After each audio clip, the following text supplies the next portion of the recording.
তো বন্ধুরা, তোমরা সবাই কেমন আছো? আশা করি সব ভালো আছো। তো তোমরা অন স্ক্রিনে দেখতে পাচ্ছ অধ্যায় 5 জীবনের মৌলিক একক। তো এই চ্যাপ্টারটি আমরা আলোচনা করব এবং এই চ্যাপ্টারটি থেকে তোমাদের রেলের এক্সামে কোয়েশ্চেন এসেছে এবং এই চ্যাপ্টারটা এনসিইআরটি বইয়ের চ্যাপ্টার বন্ধুরা। এবং তোমরা সেটা সকলেই জানো যে এনসিইআরটির বইগুলা রেলের এক্সামের জন্য কতখানি গুরুত্বপূর্ণ। তো চলো আর বেশি কিছু বলছি না, আমরা কিন্তু আজকের ভিডিওটা শুরু করছি। তো দেখো, বিজ্ঞানী রবার্ট হুক কর্ক এর পাতলা টুকরো বা ফালি পরীক্ষা করতে গিয়ে দেখেছিলেন যে কর্কের সাথে অসংখ্য ক্ষুদ্র প্রকোষ্ঠ বিশিষ্ট মৌচাকের গঠনগত সাদৃশ্য রয়েছে। তো এই যে রবার্ট হুক কর্ক তিনি পরীক্ষা করতে দেখেছিল, সেখানকে একটা মৌচাকের মধ্যে গঠনগত অনেক সাদৃশ্য রয়েছে। এবং 1665 সালে হঠাৎ একদিন বিজ্ঞানী হুক তার নিজের বীক্ষণ যন্ত্রের সাহায্যে কর্কের পাতলা ওই ফালিটাকে পর্যবেক্ষণ করতে গিয়ে তাতে কতগুলো প্রকোষ্ঠ দেখতে পেয়েছিল এবং সেই প্রকোষ্ঠগুলোর নাম দিয়েছিল সেল। তাহলে তোমাদের এই যে এতটুকু আমাদের যে গল্পটা, এই গল্পটার মধ্যে তোমাদের কি প্রশ্ন আসবে যে সেলের প্রথম যে কথাটা বা এই সেলের মানে সেলের নিয়ে যে প্রথম যে শব্দটা সেটা কে প্রথম দিয়েছিল? তো সেটা বলবে রবার্ট হুক কর্ক। বুঝতে পারছো? তো এবার দেখো, সেল কথাটি ল্যাটিন শব্দ থেকে এসেছে যার অর্থ হচ্ছে ক্ষুদ্র কক্ষ। তো সাধারণ দৃষ্টিতে একে একটি তুচ্ছ এবং অর্থহীন ঘটনা মনে হলেও বিজ্ঞানের ইতিহাসের এর গুরুত্ব অনেকেই রয়েছে। এই প্রথমবার কোনো বিজ্ঞানী এটা পর্যবেক্ষণ করেছিল যে সজীব বস্তু থেকে পৃথক এককের সমন্বয়ে গঠিত। আজও জীববিজ্ঞানে সজীব বস্তু গঠনকারী এককগুলো বোঝাতে কোষ বা সেল শব্দটা ব্যবহার করা হয়ে থাকে। এবারে দেখো, একটা পরীক্ষা করেছে পেঁয়াজ নিয়ে, সেই পরীক্ষাটা ইম্পর্টেন্ট নয়, আপনাদের যেগুলো ইম্পর্টেন্ট সেগুলো আপনারা নিচে দেখতে পাবেন। তো দেখো, এই যে আমরা এবার একটু গুরুত্বপূর্ণ কিছু জিনিস আলোচনা করবো, সেগুলো আপনাদের কাজে লাগবে। তো দেখো, 1665 সালে রবার্ট হুক সর্বপ্রথম কোষ আবিষ্কার করেছিলেন। তোমাদের প্রশ্ন আসতে পারে, তা অবশ্যই আপনারা মনে রাখবেন। তিনি একটি আদি সরল অণুবীক্ষণ যন্ত্রের সাহায্যে কর্কের ফালি বা টুকরোর কোষ পর্যবেক্ষণ করেছিলেন। বুঝতে পারছো? এবং লিওন হক 1674 সালে সর্বপ্রথম পুকুরের জলে মুক্ত সজীব কোষ আবিষ্কার করেছিল। এবার তোমাদের যদি বলে মুক্ত সজীব কোষকে আবিষ্কার করেছিল, তখন কিন্তু আপনাদের কোশ্চেনটার উত্তরটা হয়ে যাবে লিওনেক হক। এবং 1831 সালে রবার্ট ব্রাউন কোষের ভেতরে উপস্থিত নিউক্লিয়াস আবিষ্কার করেছিল। তো এই কোষের ভিতরের যে নিউক্লিয়াস সেটা আবিষ্কার করেছিলেন রবার্ট ব্রাউন। বুঝতে পেরেছ?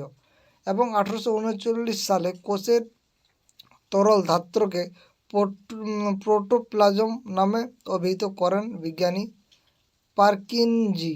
তো এই বিজ্ঞানী পার্কিনজি কী করেছিল? এই যে প্রোটোপ্লাজম, এই প্রোটোপ্লাজমটা দিয়েছিল 1839 সালের কোষের এই ধাত্রটাকে বলেছিল প্রোটোপ্লাজম। কে বলেছিল? পার্কিনজি। তো এই কোনটাকে বলে? এটা কোষের তরল ধাত্রকে বলেছিল। কোষতত্ত্ব প্রকাশ করেছিল স্লেইডেন এবং কী আছে দেখো, স্লেইডেন এবং সেয়ান, এই দুই বিজ্ঞানী কোষতত্ত্বের মূল বক্তব্য কী ছিল দেখো, সব উদ্ভিদ ও প্রাণীর দেহ কোষ দ্বারা গঠিত হবে। অর্থাৎ যে সমস্ত উদ্ভিদ এবং প্রাণীর আছে সেগুলোর দেহটা কী হবে? কোষ দ্বারা গঠিত হবে। এবং জীবের মূল একক হচ্ছে কোষ। বুঝতে পারছ? এই কোষতত্ত্বের সম্প্রসারণ করেছেন বিজ্ঞানী ভির্চুয়ে। তিনি বলেছেন যেসব কোষের আদিমাতৃক কোষ থেকে উৎপন্ন হয়।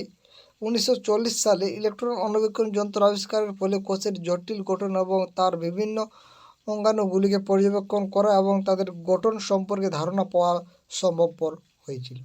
তো এই ছিল তার পরীক্ষা। এবার আপনাদের আর একটা ইম্পর্টেন্ট জিনিস, এবং যেখান থেকে আপনাদেরকে প্রশ্ন দেবেই দেবে, এটা আমাদের গ্যারেন্টি, এবং এটা তোমরা প্রিভিয়াসের কোয়েশ্চেন দেখতে পারো, সেখানেও আপনারা পাবেন। দেখো, কোষের সম্পূর্ণ জীবীদের গঠন করে এই যে অ্যামিবা, ক্লামাইডোমোনাস, প্যারামেসিয়াম এবং ব্যাকটেরিয়া, এইগুলো হচ্ছে জীবকোষের একজীবী নয়, এককোষী জীব। এককোষী জীবের তোমাদের উদাহরণ বলবে, তখন আপনার অবশ্যই অ্যামিবা বলবে, ক্লামাইডোমোনাস বলবে, প্যারামেসিয়াম বলবে, ব্যাকটেরিয়া বলবে। তো এই সমস্ত যে জীবগুলো দেখতে পাচ্ছ এগুলো হচ্ছে এককোষী জীব, বুঝতে পেরেছো? তাহলে তোমাদের প্রশ্ন আসবে যে এককোষী জীবের উদাহরণ দাও, তখন এগুলো দিতে হবে আপনাদেরকে। অপরদিকে অনেকগুলো কোষ একত্রিত হয়ে একটি মাত্র জীবদেহ গঠন করে। এগুলা কি করে? একটি মাত্র জীবদেহ গঠন করে।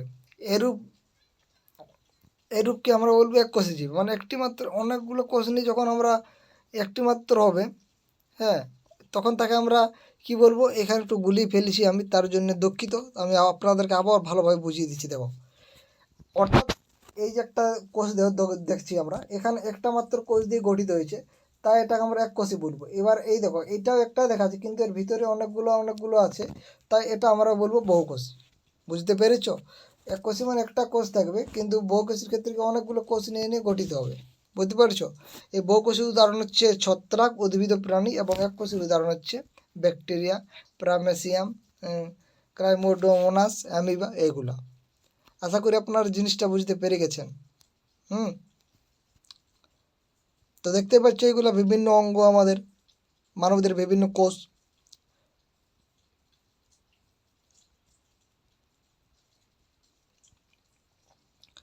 তারপরে দেখো, কোষ সমূহের আকার ও আকৃতি এই কোষগুলি যে বিশেষ কাজ সম্পন্ন করে তার সঙ্গে সম্পর্কিত। আমিবা মতো কিছু কিছু কোষ তাদের আকৃতি পরিবর্তন করে। কিছু ক্ষেত্রে কোষের আকৃতি মোটামুটি একই রকম থাকে, নির্দিষ্ট কিছু কোষের ক্ষেত্রে কোষগুলো অদ্ভুত আকৃতির হয়। উদাহরণ হিসাবে স্নায়ুকোষগুলোর বিশেষ আকৃতির কথা উল্লেখ করা যায়। তো প্রতিটি সজীব কোষের কিছু কিছু প্রাথমিক কাজ সম্পন্ন করার ক্ষমতা রয়েছে। এই ধরনের কাজ সম্পন্ন করার ক্ষমতাকে সকল সজীব বস্তুর বৈশিষ্ট্য। বুঝতে পেরেছো তো? তো এই ছিল ব্যাপার। হুম। আপনাদেরকে বলে দিলাম যে কোনগুলো এককোষী আর কোনগুলো বহুকোষী। উদাহরণগুলো ইম্পর্টেন্ট এবং সেগুলোর থেকে আপনাদেরকে প্রশ্ন দেবে। তো সেগুলো আপনাদেরকে ভালোভাবে জানতে হবে। তাহলে কোষের তিনটি বিশেষ বৈশিষ্ট্য লক্ষ্য করা যায়। সেই বৈশিষ্ট্যগুলো কী হচ্ছে দেখো, কোষ পর্দা, নিউক্লিয়াস এবং সাইটোপ্লাজম। তাহলে এগুলো উপস্থিত থাকে কোষে। এই বৈশিষ্ট্যগুলির জন্য কোষের ভেতরে সব কাজ এবং কোষের সাথে পরিবেশের মিথস্ক্রিয়া সম্ভব হয়। এবার আমরা একে একে এগুলো আলোচনা করব। তাহলে এই তিনটা কিন্তু বিশেষ লক্ষ্য, আমরা কোষের তিনটে বিশেষ বৈশিষ্ট্য লক্ষ্য করতে পারি। তো প্লাজমা পর্দা বা কোষ পর্দা, এটা কি? তো প্রাণী কোষের সবচেয়ে বাইরের যে অংশটি কোষীয় উপাদানকে আমরা বলি বহিঃপরিবেশ থেকে, তার বহিঃপরিবেশ থেকে পৃথক রাখে, তাকে আমরা কোষ পর্দা বলি। অর্থাৎ এই আমাদের পরিবেশের থেকে তাদেরকে আলাদা করবে, সেটাই। কোষ পর্দা কিছু পর্দাকে কোষ থেকে বেরিয়ে যেতে বা কোষ প্রবেশ করতে সাহায্য করে। এটি অন্য কিছু পদার্থের চলাচলও বাধা দেয়। এই কারণে কোষ পর্দাকে প্রবেদক ভেদ্য পর্দা বলে। এগুলো ইম্পর্টেন্ট বন্ধুরা। প্রবেদক ভেদ্য পর্দা কাকে বলবো? কোষ পর্দা বা প্লাজমা পর্দাকে বলে থাকি। বুঝতে পারছো? কার্বন ডাইঅক্সাইড এবং অক্সিজেনের মতো কিছু বস্তু ব্যাপন প্রক্রিয়া কোষ পর্দার মধ্যে দিয়ে চলাচল করতে পারে। বুঝতে পেরেছো? তো অনেকটা একই ধরনের ঘটনা ঘটে যখন কার্বন ডাইঅক্সাইডের মতো কিছু পদার্থ কোষের ভেতরে অধিক মাত্রায় জমা হয়, এবং কার্বন ডাইঅক্সাইডটা কী করছে? বিপাকের ফলে রেচন বর্জ্য পদার্থ হিসাবে বাইরে বের করে দিচ্ছে। কোষ পর্দায় কিন্তু সেটা কাজ করছে। বুঝতে পারছো? তো হচ্ছে প্রভেদক ভেদ্য পর্দা বা কোষ পর্দা বা প্লাজমা পর্দা, যেই বলো না কেন। তো এই হচ্ছে ব্যাপার, এই প্লাজমা পর্দার যে কাজ বলতে পারো। তো এগুলো হচ্ছে ইম্পর্ট্যান্ট। আপনাদেরকে যেগুলো আপনারা বলে দিচ্ছি সেগুলো ইম্পর্ট্যান্ট, আপনারা সেগুলো মনে রাখবেন, সেগুলোতেই যথেষ্ট। বুঝতে পারছো? এবার দেখো, সাধু জলে বসবাস করে এককোষী জীব হচ্ছে এককোষী জীব এবং বেশিরভাগ উদ্ভিদ কোষ অবিস্মরণ প্রক্রিয়ায় জল শোষণ করে। আমরা যে সাধু জলে যে বসবাসকারী যে কোষী জীবগুলো দেখি এবং উদ্ভিদগুলো দেখি, সেগুলো বেশিরভাগ কী করছে? অবিস্মরণ প্রক্রিয়ায় জল শোষণ করে। এবং উদ্ভিদের মূল দ্বারা জল শোষণ কিন্তু অবিস্মরণের একটি উদাহরণ। এগুলো ইম্পর্ট্যান্ট, এগুলো আপনারা নোট ডাউন করুন।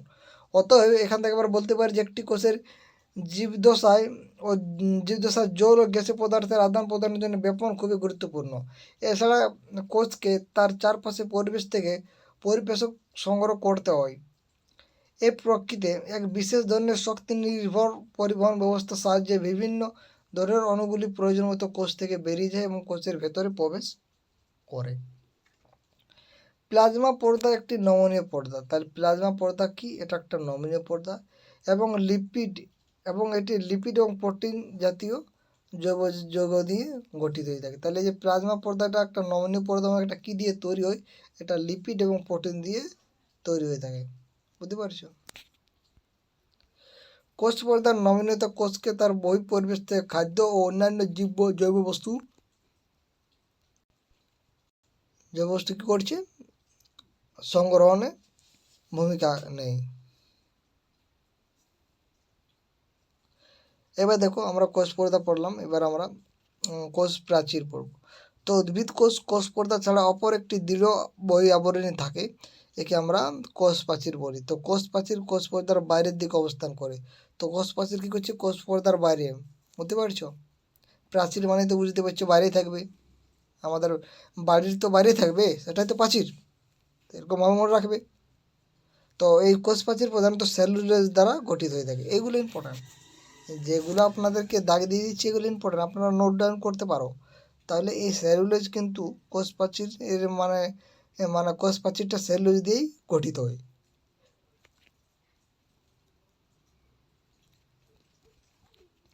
এবং এই সেলুলোজ একটি হচ্ছে জটিল যৌগ এবং এটি উদ্ভিদ গাঠনিক দৃঢ়তা প্রদান করে।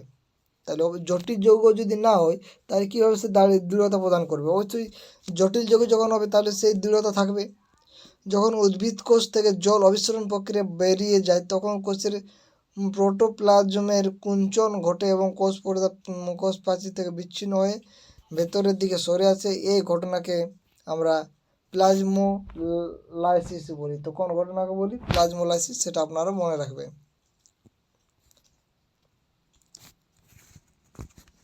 তারপরে দেখো,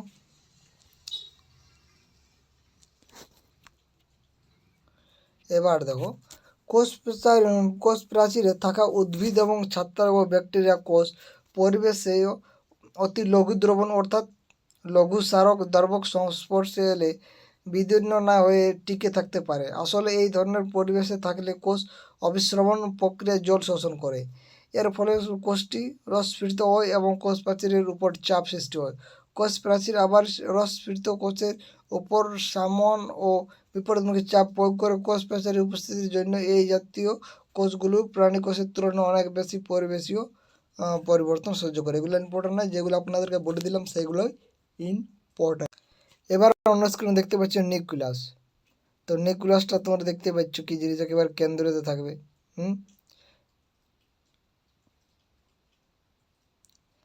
এখানে যেটা আপনাদেরকে বলছি সেটা দেখো, সাফরানিন দ্রবণ ছাড়াও কোষকে রঞ্জিত করার জন্য আয়োডিন দ্রবণ। তাহলে এই সাফরানিন দ্রবণ কী করছে? কোষকে রঙিন করে তোলে। এবং এই সাফরানিন দ্রবণ ছাড়া অন্য আরেকটা ব্যবহার করা আয়োডিনও ব্যবহার করা হয়ে থাকে, বা মিথিলিন ব্লু দ্রবণ ব্যবহার করা যেতে পারে এটার বদলেও। তারপরে দেখো, নিউক্লিয়াসের একটি দ্বিস্তরীয় আবরণ দ্বারা আবৃত থাকে এবং একে নিউক্লিয় পর্দা বলে। তোমরা এই যে ছবিটা দেখতে পাচ্ছ, দেখো কোষ প্রাচীর কোথায়, কোষ পর্দা কোথায়, তোমরা দেখতে পাচ্ছ কোষ প্রাচীরটা অবশ্য কোষ পর্দার বাইরে রয়েছে। এই যে কালো কালো দেখতে পাচ্ছ না, এটা হচ্ছে কোষ পর্দা, এবং দেখো আবছা আবছা বাইরে রয়েছে, সেটা হচ্ছে কোষ প্রাচীর। এবার নিউক্লিয়াসে ক্রোমোজোমটা অবশ্যই থাকবে।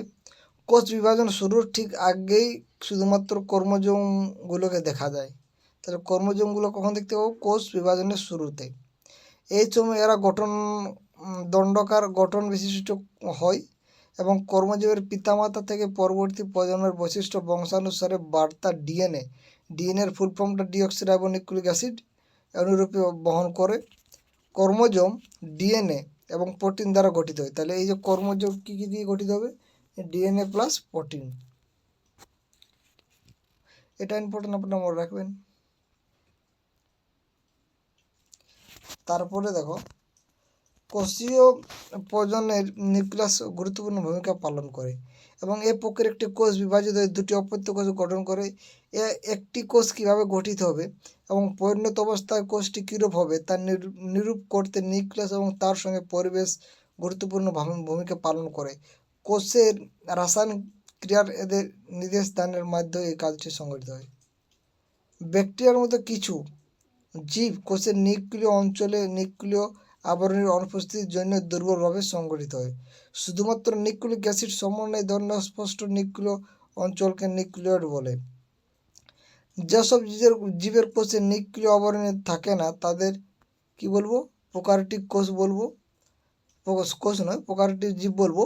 এবং যেসব জীবের কোষে নিউক্লিয় আবরণী থাকে তাদেরকে ইউক্যারিওটিক বলবো।